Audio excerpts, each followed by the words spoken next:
Everyone, कैसे हैं आप लोग। आज की हमारी कहानी है गुरु चेला की कहानी। अगर आपने मेरे चैनल को सब्सक्राइब नहीं किया है तो जल्दी सब्सक्राइब कर लो, बेल आइकन को प्रेस कर लो ताकि मेरी हर आने वाली वीडियो की नोटिफिकेशन आपको सबसे पहले मिले। और कहानी पसंद आए तो लाइक जरूर करना। तो चलिए कहानी शुरू करते हैं। एक गांव में एक राजू नाम का लड़का रहता था। राजू एक अच्छे खासे घर से था। अपने माँ बाप का इकलौता बेटा था। राजू शहर में एक अच्छी पोस्ट पर नौकरी करता था और अपने पिताजी का खेती बाड़ी में भी हाथ बटा दिया करता था। सभी गांव वाले राजू को बहुत ही अच्छा मानते थे। काफी पढ़ा लिखा और दिखने में भी अच्छा होने के कारण राजू के लिए काफी रिश्ते आ रहे थे। राजू के माँ बाप भी राजू को बार बार एक ही बात कहते, बेटा तुम शादी कर लो, तुम्हारी शादी की उम्र हो गई है। लेकिन राजू कभी शादी के लिए तैयार ही ना होता। एक बार राजू अपने दोस्त के साथ बाहर घूमने गया था।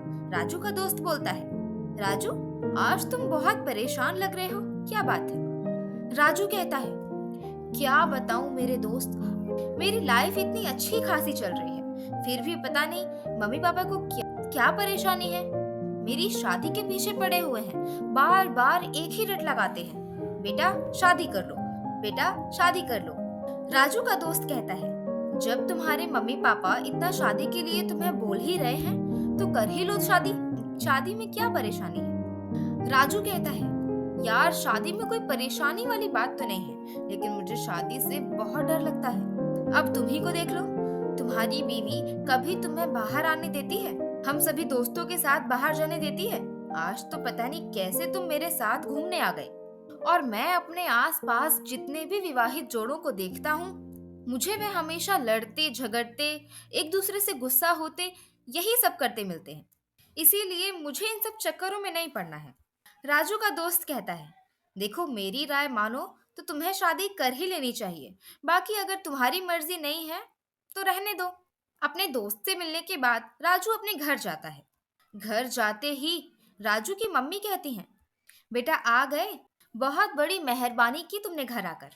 आज ही तुम्हारे लिए एक नया रिश्ता आया है, एक बार बस लड़की की तस्वीर देख लो। अपनी माँ की यह बात सुनकर राजू गुस्से में घर से निकल जाता है और गांव में एक बहुत बड़े पेड़ के नीचे लेट जाता है। लेकिन सारी बातें राजू के दिमाग में वही चल रही थी, शादी करनी है या नहीं।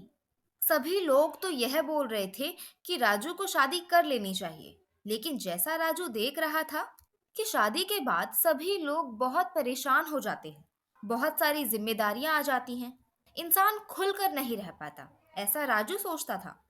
उसी गांव में राजू के एक गुरुजी रहते थे, जिन्हें राजू बहुत ही ज्यादा मानता था। राजू उसी रात फैसला करता है कि वह अगली सुबह गुरुजी से मिलने जाएगा और अपनी इस परेशानी का समाधान पूछेगा।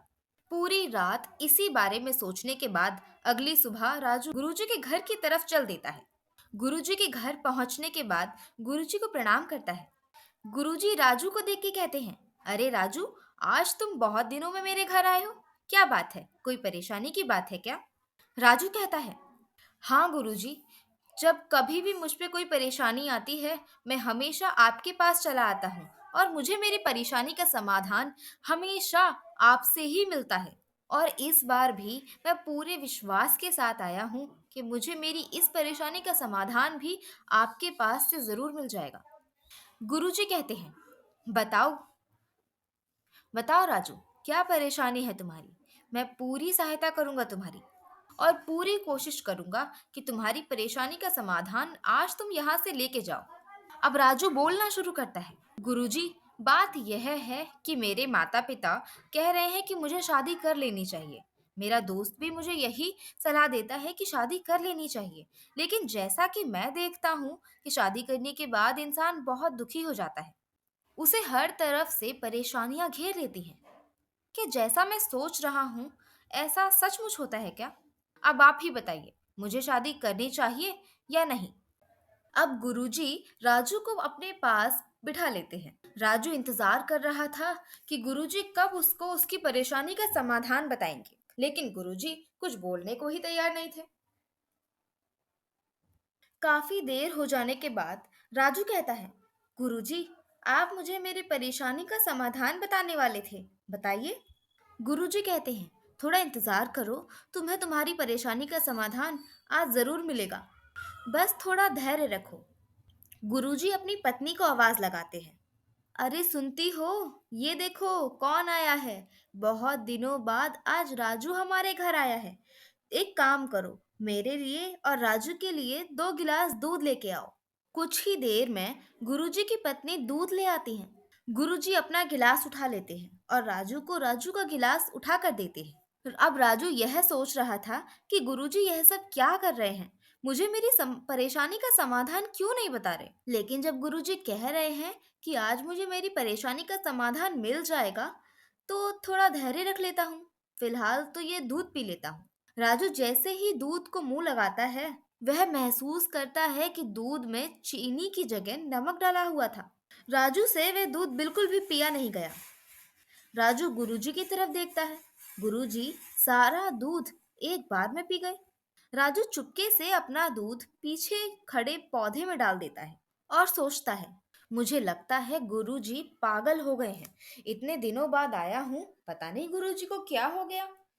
एक तो ना ही कुछ बोल रहे हैं, मैं इतनी देर से अपनी परेशानी का समाधान पूछ रहा हूँ, ना परेशानी का समाधान बता रहे हैं, और बताओ, नमक वाला दूध एक सांस में पी गए। राजू कहता है, गुरुजी अब तो बताओ, मेरी परेशानी का समाधान मुझे आज मिलेगा या नहीं। गुरुजी कहते हैं, जरूर मिलेगा, थोड़ा धैर्य रखो। फिर गुरुजी अपनी पत्नी को बुलाते हैं और उनसे कहते हैं, जाओ मेरे लिए एक लैंप लेके आओ, मुझे अपनी किताब पढ़नी है। अब तो राजू का दिमाग बहुत ही ज्यादा खराब हो चुका था। राजू सोचता है, बताओ, इतनी ज्यादा धूप निकल रही है और गुरुजी लैंप लेके किताब पढ़ेंगे। गुरुजी की पत्नी लैंप ले आती है। अब राजू गुरुजी से कहता है, बहुत ही ज्यादा गुस्से में, गुरुजी आप मुझे लगता है पागल हो चुके हो। मैं इतने दिनों बाद आया हूं ना, मुझे नहीं पता था आपको क्या हुआ है, वरना मैं आज आपके पास कभी नहीं आता। सुबह से शाम हो चुकी है, आप मुझे मेरी परेशानी का समाधान बता ही नहीं रहे। और कभी कुछ कभी नमक वाला दूध इतनी आसानी से पी जाते हो, और कभी इतनी धूप होने के बाद भी लैंप लेके किताब पढ़ते हो। गुरुजी राजू की बात पर बहुत मुस्कुराते हैं और कहते हैं, मैं कोई उल्टी सीधी हरकतें नहीं कर रहा हूँ, बल्कि तुम्हारी ही परेशानी का समाधान तुम्हें समझाने की कोशिश कर रहा हूँ। अब मेरी बात को ध्यान से सुनना। जब मैंने अपनी पत्नी से दूध मंगाया था, उसने चीनी की जगह मेरे दूध में नमक डाल दिया। इस बात पर मैं अपनी पत्नी को बहुत डांट सकता था, लेकिन मैंने ऐसा नहीं किया। और जब इतनी धूप होने के बाद भी मैंने अपनी पत्नी से लैंप लाने को बोला, वह भी मुझे डांट सकती थी कि इतनी धूप में आप लैंप लेके किताब क्यों पढ़ोगे। जब इस प्रकार की सहन शक्ति तुम्हारे पास हो, तो समझ लेना तुम विवाह के काबिल हो। और जहां तुम देखते हो कि लोगों में झगड़े हो रहे हैं, यह सहन शक्ति ना होने के कारण ही यह झगड़े होते हैं। अब राजू को सारी बात समझ में आने लगी थी। गुरुजी को बहुत बहुत धन्यवाद कहता है और अपने घर जाकर अपने माँ बाप को शादी के लिए हाँ कर देता है। अब राजू भी बहुत खुश था और उसके माँ बाप भी। शादी कोई बुरी चीज नहीं है, बस उसे निभाना आना चाहिए। वीडियो आपको कैसी लगी है, ये मुझे कमेंट में बताना। और पसंद आई तो लाइक करना, शेयर करना और बहुत सारे कमेंट करना। और अगर आपने मेरे चैनल को अभी तक सब्सक्राइब नहीं किया है, तो जल्दी सब्सक्राइब कर लो। मेरे चैनल पर आपको हमेशा इसी प्रकार की कहानियां हमेशा देखने के लिए मिलेंगी। तो मिलते हैं अगली कहानी में, तब तक के लिए राधे राधे।